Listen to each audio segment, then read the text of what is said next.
এটা আপনি নিজেও বলছেন, এরপর ঠিক কিভাবে সংঘর্ষ ছড়িয়ে পড়ে তা আমরা জানি না। আপনি কিছু উস্কানির কথা বলেছেন যে উস্কানি দেওয়া হয়েছে, কিন্তু সেইভাবে এক পর্যায়ে পুলিশ ও বিএনপির কর্মীদের মারমুখী অবস্থা আমরা আপনাকেই দেখছি। আমরা দেখেছি পুলিশের এক সদস্যকে ফুটপাতে নির্মমভাবে হত্যা করতে দেখেছি। অর্থাৎ সরকারের যে প্লট সেটা যে বিএনপি পূরণ করলো, বিএনপি সুযোগটা করে দিল, সেটাও স্যার আপনি আপনার লেখায় লিখছেন। এবং এই যে বিএনপির ধরপাকড় মামলা যেগুলির কথা আপনি বলছিলেন, সেইটার জায়গা থেকেও যদি স্যার আপনি বিএনপির জায়গাটাও একটু বলতেন। আমার লেখার মূল মেসেজটা কি ছিল?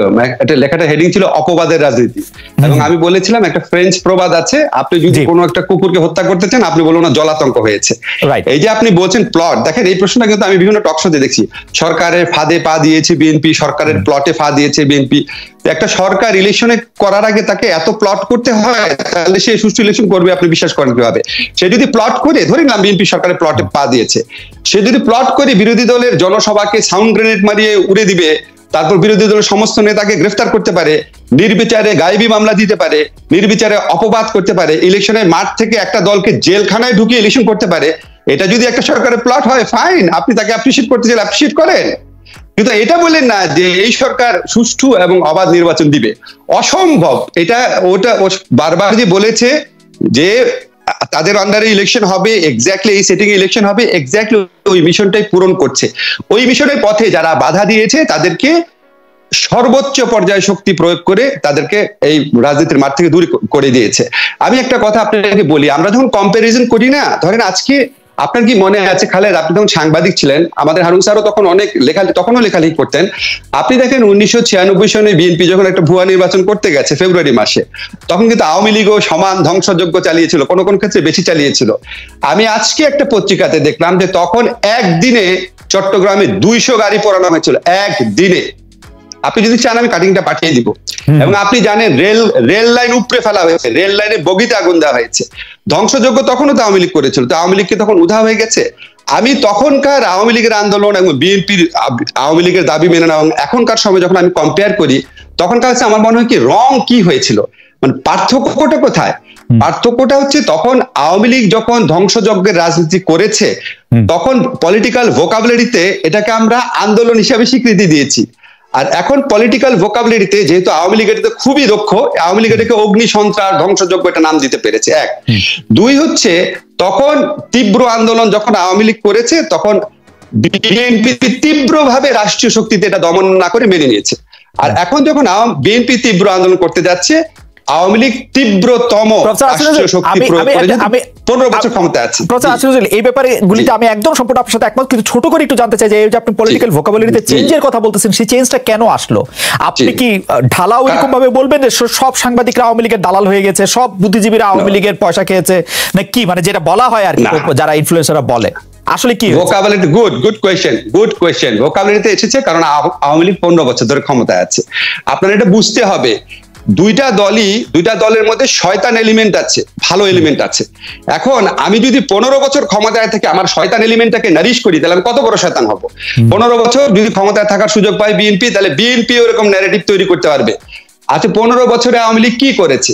আওয়ামী লীগ সমস্ত মিডিয়া যেটা আছে তার কর্তৃত্বে নিয়ে এসেছে অথবা প্রচন্ড প্রেসারে রেখেছে। আপনি তো জানেন খালেদ, আপনি তো এটা জানেন যে প্রথম আলোতে বেসরকারি প্রতিষ্ঠান যারা আছে তারা পর্যন্ত এখন বিজ্ঞাপন দিতে পারে না। এত মিথ্যা কথা না নাকি? এটা কথা ছাপা হয়নি, বাট আপনি তো জানেন। এখন এই ধরনের প্রেসার, কোন প্রোগ্রামে প্রথম আলোর এডিটরের বিরুদ্ধে হত্যা মামলা হয়ে গেছে, প্রোগ্রাম করেছে আনিসুল হকের প্রোগ্রাম, আনিসুল হকের বিরুদ্ধে মামলা হয়নি, প্রথম আলোর এডিটরের বিরুদ্ধে হত্যা মামলা হয়েছে। এগুলি দেখে কি বোঝা যায় না কিভাবে কি প্রেসার দিতে যাচ্ছে? মাহফুজ আনামের বিরুদ্ধে 90টা মামলা কি কোনো আমলে হয়েছে? ডক্টর মোহাম্মদ ইউনূসকে প্রায় জেলে ঢুকিয়ে দিচ্ছে কি কোনো আমলে চিন্তা করা গেছে? এখন আপনি যখন ক্রমাগত ভাবে অন্যায় করতে করতে যখন আপনি ডিফিটেড না হন, তখন আপনার প্রবল শক্তি জন্ম নেয়। আমি তো শেষ করি, এখন সরকার যেই পরিমাণ মিডিয়াকে নিয়ন্ত্রণ করতে পারছে 15 বছর ক্ষমতায় থাকার সুযোগে, এটা আগে কোন সরকার এত সময় পায় নাই, এত দীর্ঘ সময় পায় নাই। আর এমনি তো আওয়ামী লীগের একটা প্রচন্ড স্ট্রং বেজ আছে, যারা সংস্কৃতি সেবী আছে, যারা সাহিত্যিক আছে, সাংবাদিক আছে, বিকজ আওয়ামী লীগ মুক্তিযুদ্ধে নেতৃত্ব দানকারী দল। ওই সময় আজকে যারা ওই সময় আওয়ামী লীগকে দেখেছে, বঙ্গবন্ধুকে দেখেছে, তাদের মধ্যে একটা আওয়ামী লীগ প্রেম থাকবেই, ওই সুবিধা ওটা তো আছে। বাট 15 বছর যাবত তারা যে বিভিন্ন রাষ্ট্রীয় শক্তিকে, বিভিন্ন রাষ্ট্রীয় সামর্থ্যকে ব্যবহার করতে পেরেছে, এটার কারণে তারা এই ন্যারেটিভ গুলো তৈরি করতে পেরেছে। প্রফেসর আসিফ নজরুল, আমি শুধু দুটো ছোট মন্তব্য করি যে আমি যখন বিএনপির পক্ষের ইনফ্লুয়েন্সারদেরকে আলোচনা করতে দেখি, তারাও আসলে প্রথম আলো সম্পাদক এবং ডেইলি স্টার সম্পাদক মতিউর রহমান এবং মাহফুজ আনামকে গালাগালি করেন, বেশ করে গালাগালি করেন। তারা মনে করেন যে তারা আসলে এই সরকারের পক্ষেরই লোক, বিএনপির পক্ষের যারা ইনফ্লুয়েন্সার আছেন তারা। আর দ্বিতীয় যে প্রশ্নটা আপনাকে আসলে মানে অরিজিনালি করেছিলাম যে এইটাই আসলে বিএনপি চালু রাখবে কিনা, এই সপ্তাহের 2 দিন 4 দিন করে হরতাল অবরোধ, এবং এটাতে আসলে কি অর্জন করতে চাচ্ছে তাদের লক্ষ্যটাকে একটু খুব সংক্ষেপে যদি বলতেন, আমরা আসলে আপনার কথা একটু। জি, আমি তো আসলে আমাকে বিএনপি ইনফ্লুয়েন্সার ভাবি না, এবং আপনি দেখবেন কখনো যে হারুন স্যার আমাদের ঢাকা বিশ্ববিদ্যালয়ে প্রভিসি ছিলেন, স্যার খুব ভালো করে জানেন যে আমি কখনো কোনোদিন কোনো দলের পক্ষে ইলেকশনে অংশ নেই নাই। হ্যাঁ, মানে আর আমার মানে আমি চেষ্টা করেছি নৈর্ব্যক্তিকভাবে অনেক কিছু দেখার, নিরপেক্ষভাবে অনেক কিছু দেখার, এবং আমি সবসময় স্বপ্ন দেখি একসময় আওয়ামী লীগ বিরোধী দলে যাবে, তখন যখন আমি যদি যায়, তখন যখন আমি আওয়ামী লীগের পক্ষে কথা বলবো এবং বিএনপি যদি ক্ষমতায় যায় তাদের বিপক্ষে কথা বলবো, এই সুযোগটা যেন আমার জীবনে একবার অন্তত আসে, যাতে মানুষ বুঝতে পারে যে কোনো দল ভিত্তিতে আলোচনা করি না। সেকেন্ড কথা, আপনি যেটা বলেছেন বিএনপি এটা কি করবে, দেখেন আমি তো বিএনপির কেউ না, বিএনপির কারোর সাথে আমার কথাও হয় না। তবে আমি যখন মাঝে মাঝে চিন্তা করি, যেহেতু আমি পলিটিক্যাল অ্যানালিস্ট ছিলাম, আমি সাংবাদিক ছিলাম, বিএনপি কি করার আছে, আমি কিন্তু আমাকে কনভারসেশনে যখন অনেকে খুব ফ্রাস্ট্রেটেশন ফিল করে, আওয়ামী লীগ পন্থী লোক, নিরপেক্ষ লোক বা বিএনপির লোক, আমি তখন বিএনপিকে গালাগালি দিয়ে শুরু করে, এরা কিছু করতে পারে না, কিছু স্ল্যাংও বলে। আমি বলি ভাই, আপনি বিএনপির লিডার হলে কি করতেন? এখন খালেদ, আমি আপনাকে একটু জিজ্ঞেস করি, আপনি বিএনপি লিডার হলে কি করতেন? কারণ হারুন স্যার বলছেন যে বিএনপির উচিত এখন ইলেকশনে আসা। স্যার বিএনপি লিডার মানে কোন মানের লিডার? মানে একদম সর্বোচ্চ লিডার? আপনি বিএনপির সর্বোচ্চ লিডার, আপনি কি করতেন? আমি লন্ডন থেকে বাংলাদেশে আসতাম, বাংলাদেশে আসতাম, আন্দোলনটা আমি মাঠে থেকে করতাম, আন্দোলন মাঠে থেকে করতাম। স্যার এটা আমি জানি না। খালেদ রাখেন, আপনি আপনি আমার একটা কথা শুনেন, যখন বঙ্গবন্ধু হত্যাকাণ্ড হয়েছে তখন কি আমাদের বর্তমান প্রধানমন্ত্রী শেখ হাসিনা বাংলাদেশে এসেছিলেন? ওনার বাবার দেখতে এসেছিলেন? পরিবেশ ছিল না? দাঁড়ান, আপনাকে বলতে দিতে হবে আমাকে। আপনি এটা আগেও বলেছেন, আপনি কি জানেন না যে তারেক রহমান আসার সাথে সাথে গ্রেফতার হবেন? আপনি কি জানেন না তাকে রিমান্ডে নির্যাতন করা হতে পারে? আপনি কি জানেন না যে আওয়ামী লীগ আমলে জেলখানায় মৃত্যুর ঘটনা ঘটেছে নাসিরউদ্দিন পিন্টুর সুস্থ সবল মানুষ? এগুলো তো আপনি জানেন। আপনি কি জানেন না যে তারেক রহমান আসার পর কোন একটা মামলা তার ফাঁসিও কার্যকর হতে পারে? এগুলো আপনি জানেন নাকি জানেন না? প্রফেসর আসিফ নজরুল, এটা নিয়ে আসলে ব্যাপক আলোচনাই করা যায়, কিন্তু আমি যদি বিএনপি সর্বোচ্চ লিডার হতো, আমি যদি আমার কর্মীদেরকে বলতাম যে তোমরা গ্রেফতার হও, তোমরা এই শাস্তি মেনে নাও, তাহলে সেটা আমি লিড করতাম ফ্রম দ্য ফ্রন্ট। সেটা হচ্ছে আমার রাজনৈতিক দর্শন, সেই জন্য আমার রাজনীতির সাথে হয়তো জনাব তারেক রহমানের রাজনীতির পার্থক্য থেকে থাকবে, কিন্তু এটা আমি আমার কথা বলছি। আমি নিজে গ্রেফতার না হয়ে অন্য কাউকে গ্রেফতার হতে বলতাম না। দাঁড়ান, একটা কথা বলি, অনেকে তো বাংলাদেশ থেকে জার্নালিজম করাই আপনার নিরাপদ মনে করে না, সেখানে বাংলাদেশে এসে শেখ হাসিনার পতন নিশ্চিত করার আন্দোলন করবে একজন, এটা আপনি খুব সহজ করে ভাবছেন না? তাহলে আমি অন্যদেরও বলতাম না গ্রেফতার হওয়ার কথা। যাই হোক স্যার, এটা নিয়ে কথা হবে। আমরা একটু প্রফেসর হারুন রশিদের কাছে যেতে চাই। প্রফেসর হারুন রশিদ, আমি প্রশ্নটা একটু করে রাখি। আপনি বলেছেন, আপনি কিন্তু এরকম একটা সার্টিফিকেট দিয়েছেন স্যার, প্রফেসর আসিফ নজরুল শুনেছেন কিনা জানি না, প্রফেসর হারুন রশিদ বলেছেন দেশের ইতিহাসে বর্তমান নির্বাচন কমিশন সেরা। এটি প্রফেসর হারুন রশিদ বলেছেন যখন বর্তমান নির্বাচন কমিশন কোনো নির্বাচনই করে নাই। এবং আমি আরো 2-1টি বিষয় স্যার আপনার সামনে আনতে চাই, মানে কোনো জাতীয় নির্বাচন করে নাই, তারা 2টি দলকে নিবন্ধন দিয়েছে। একটি দলের নাম জাতীয়তাবাদী আন্দোলন, বাংলাদেশ জাতীয়তাবাদী আন্দোলন বিএনএম, আর একটা হচ্ছে বাংলাদেশ সুপ্রিম পার্টি। যে দুটি নামের সাথে আসলে বিএনপির নামের মিল আছে। পত্রপত্রিকার অনুসন্ধানে যেসব তথ্য বেরিয়ে আসছে, এই উল্লেখিত 2 দল আসলে নিবন্ধন পাইতে পারে না। অফিসগুলি স্থাপিত হয়েছে অস্থায়ীভাবে, কোনোটা আওয়ামী লীগের লোকের নামে, কোনোটা এটার নামে। স্পষ্ট কেন দিছে সেটা বুঝাই যায়। এবং তাদের দিয়ে আপনি একটা ভালো ইলেকশন আপনি আশা করতেছেন, এবং আপনি বলতেছেন যে সরকার এই মুহূর্তে একটা ভালো ইলেকশন করে এটা প্রমাণ করবে। কিভাবে করবে সেটা আপনি বলবেন। প্রফেসর আসিফ নজরুল বলেছেন যে 2018 সালের নির্বাচনে কি বিশ্বাসে আপনার মনে হচ্ছে যে এটি ভালো নির্বাচন হবে, সেটা আপনাদেরকে একটু বলবেন। এর আগে স্যার একটু শুনে রাখেন প্রফেসর আসিফ নজরুল এবং প্রফেসর হারুন রশিদ, যে নির্বাচন কমিশনে ঘোষিত আপনার কাছে একটু জানতে চাইবো যে আপনি সার্টিফিকেট দিয়েছেন, বলেছেন যে ইলেকশন কমিশন এবার পুরো দেশের সেরা। একটু যদি স্যার ব্যাখ্যা করতেন যে কোন বিবেচনায় আপনি একথা বললেন। আচ্ছা, আপনাকে ধন্যবাদ। আসলে যখন একটা বিষয় আমরা দেখি তখন এটা কম্পারেটিভ পার্সপেক্টিভে দেখতে হয়। 1973 সাল থেকে আজকে 2023 সাল, এর মধ্যে যতগুলো নির্বাচন কমিশন হয়েছে, সেই নির্বাচন কমিশনের যদি আপনি পর্যালোচনা করেন, তাহলে 91 সালের পরে সেই 90 গণঅভ্যুত্থান, 91 সালে বিএনপি সরকার আসলো, তারপরে জাস্টিস রৌফ সাহেব হলেন চিফ ইলেকশন কমিশনার। তিনি মাগুরার একটি বাই ইলেকশনে গেলেন, সন্ত্রাসীরা সব ভোট কেন্দ্র দখল করে রাখলো, তখন চিফ ইলেকশন কমিশনার সেখান থেকে একেবারে নীরবে ঢাকায় চলে আসলেন, কোনো টু শব্দটি বন্ধ করলেন না, অ্যাকশন নেওয়া দূরে থাক। আর বর্তমান নির্বাচন কমিশন গাইবান্ধা নির্বাচন বন্ধ করে দিয়েছে, যেটা বাংলাদেশের ইতিহাসে প্রথম।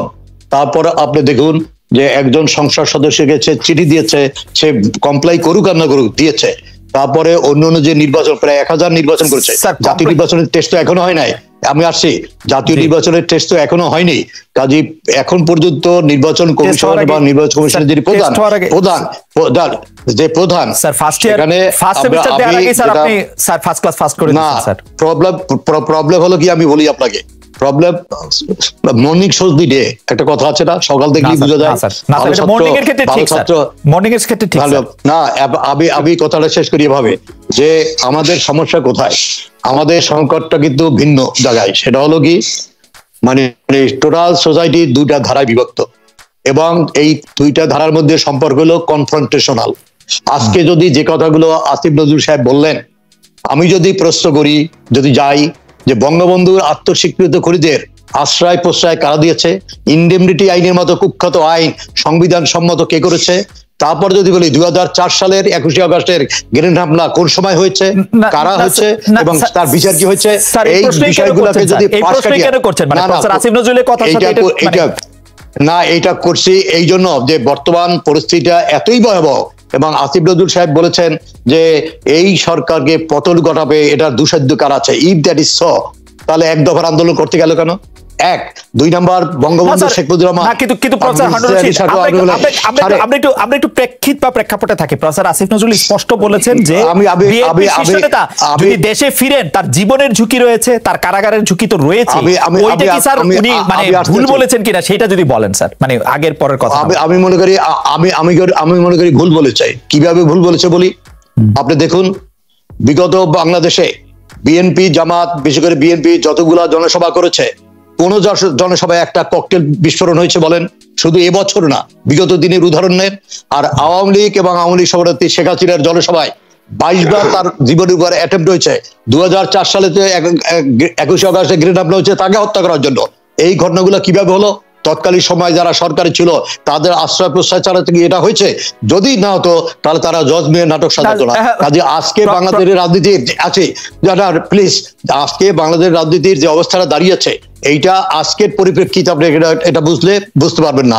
এটাকে বুঝতে হলে একেবারে বাংলাদেশের সৃষ্টি থেকে আজ পর্যন্ত বাংলাদেশ পলিটিক্স এক মিনিট কেন কনফ্রন্টেশনাল কোর্স দিল এইটা। আর দ্বিতীয় যেটা বললাম যে বিএনপি যদি মনে করে একটা রাজনৈতিক দল, আপনি সঠিকভাবে বলেছেন, তারেক রহমান আজকে ভারপ্রাপ্ত চেয়ারম্যান, তার বাংলাদেশে আসবে, বঙ্গবন্ধু ফাঁসির কাছে 2 বার তিনি ফাঁসির সম্মুখীন হয়েছেন, তাতে কি হয়েছে?